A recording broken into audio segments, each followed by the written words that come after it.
Zeke is done for. Ezekiel Elliott is done for. And he became done for really, really fast.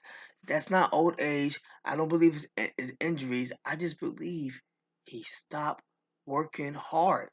He worked so hard to get to where he was at that he just settled. And now he about to let a one-leg Tony Pollard take his job.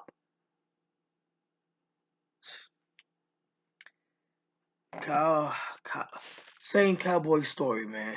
Same cowboy story. So what's going on with the all season? What's gonna happen all season? Well, okay, well, let's talk about. No, let's think about it. You need a new kicker, Brett Meyer. You out of here. For the love of God, get a new coach. Get a new coach for the love of God. Mike Mike McCaffrey, you out of here. Um, maybe not next season, but the season after. It's time to discuss what are you going to do about Dak Prescott. Because Dak Prescott is holding y'all back like crazy. Dak Prescott's holding y'all back like a strong wind in the country, and you walking against the wind. He's not your guy. He's not your guy. He's just better than Tony Romo. And guess what? Tony Romo was not your guy. So anybody who shows any type of relevancy of playing football, you're gonna run to. You're gonna run to. Tony Romo was so low maintenance that you got Dak Prescott. He showed a little bit more talent than Tony Romo, and now he's your next quarterback for the next decade and a half. For what? For what? 'Cause I keep hearing the Cowboys want to win, want to win, want to win. But if you want to win that damn bad, you gotta make some changes. Start off with your coach, but eventually, it might go It might go to your quarterback because he's not that guy. Mike McCarthy is not that coach, and Dak Prescott is not that guy for the Cowboys. He's just not. Hey, maybe you should find a way to trade up so you could draft Joe Burrow or something. I don't know what to tell y'all.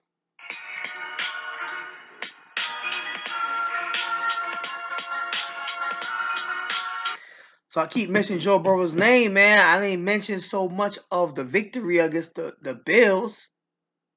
They didn't mention that. They didn't mention that so much. Putting up over 200 passing yards with a couple of touchdowns in the snow. I forgot to mention he played in the snow. Isn't that supposed to be Buffalo's advantage? Isn't that supposed to be Buffalo's advantage for real? For real? You let Joe Burrow bust shot ass in your stadium in your weather condition. Like, damn. Like, seriously. Man, that dude's bad, man. That dude's bad. So bad. So bad, man. Like I just wish he was a giant. Just wish he was a giant, man. Cause just his whole demeanor, his whole everything. Every time he opens his mouth, my ears perks up. I'm like, what inspiring shit he's gonna say now? Something that's gonna make me drop to my floor and do like 100 push-ups, like just real quick. Cause that's what he do. He's a motivator, man. He's a motivator. Everything he does, everything he says, hypes you up. Talking about right now is hyping me up. Think about that game on Sunday against Patrick Mahomes is hyping me up. Ooh, man. Like, bad dude, bad. Now, my question is this. I'm going to assume that the 49ers is going to beat the Eagles. If the Bengals do win, can they get over the 49ers defense? That's one of my concerns. That's one of my concerns because I'm going for the AFC, man. I just I got so much respect for these two quarterbacks, Patrick Mahomes and Joe Burrow, that I want to see one of them with a ring. One of them. Yes, it would be nice to see the first rookie quarterback to win a Super Bowl, but let's be honest. Let's be honest. He don't count, man. He came in like week 6. I want to see a true rookie quarterback that got to start right away from training camp to preseason to week 1 and guides his team to a championship. Not somebody who got filled in a championship team halfway through the season. But but man, whatever the Super Bowl matchup is going to be, it's going to be really exciting. I'm telling you, this whole playoffs was so excited, and now it's coming down to the Final Four, and I'm I'm telling you, man, I'm telling you, I would not mind seeing I would not mind seeing the 49ers and the Bengals. I wouldn't mind that at all. I think that's an intriguing Super Bowl. I really think it's an intriguing Super Bowl. I'm going for the Niners. I mean the Chiefs, because that's my pick. Chiefs, 49ers, Super Bowl, Chiefs win, because that's my pick. So I'm going for my pick.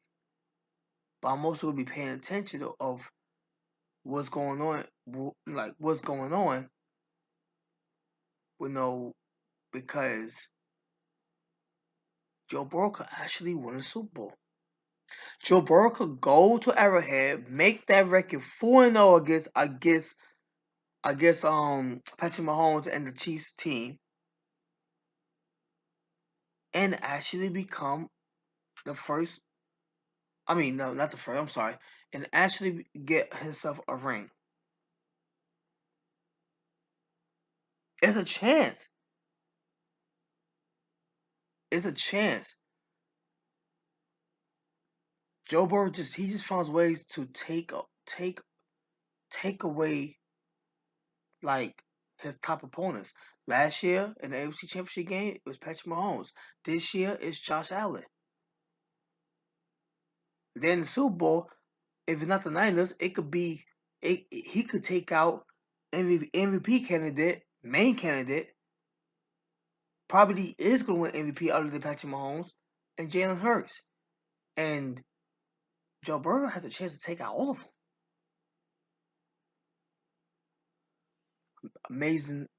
Amazing player, man. Amazing quarterback. I like his style. I like his demeanor.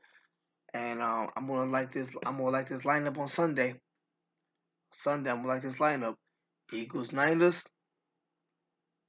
Chiefs, Bengals.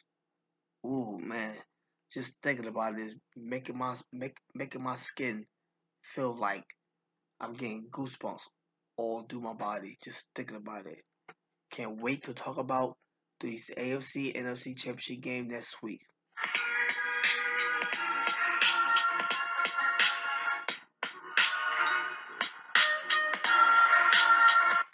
So guess what, y'all?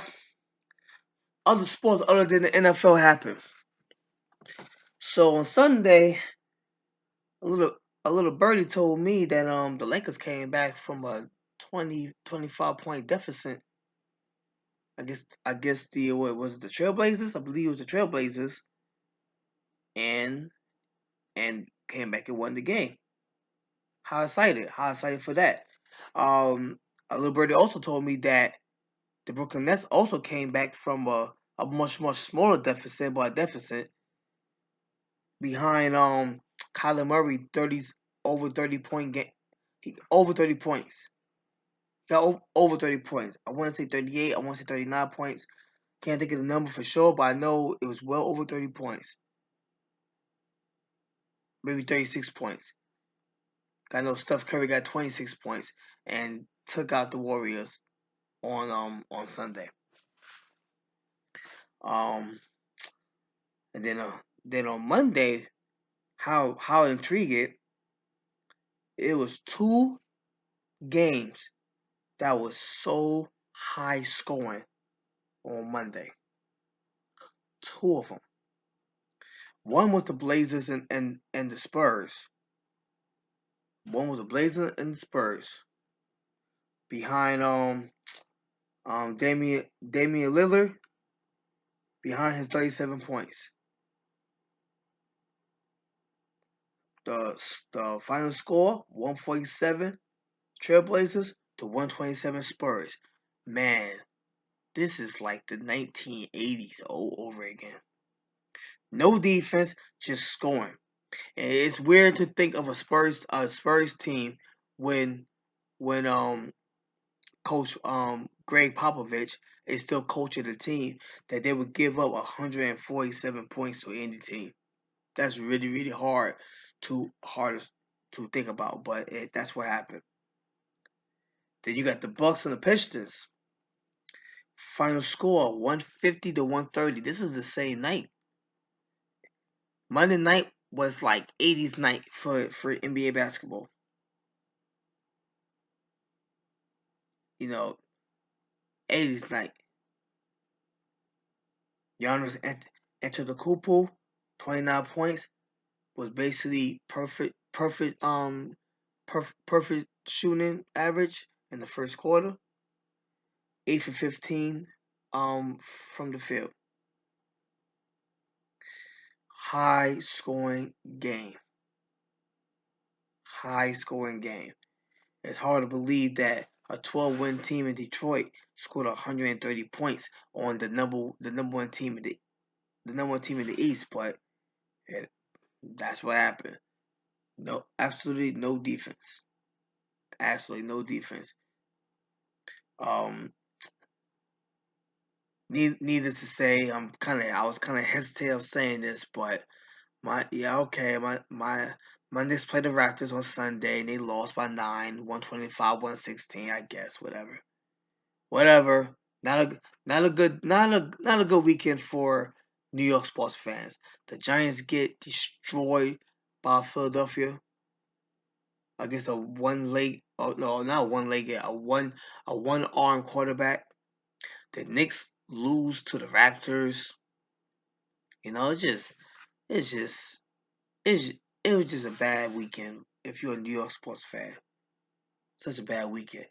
Go ahead and stay with sports, but basketball, but college basketball. So I want to do a little. I want to say a little something.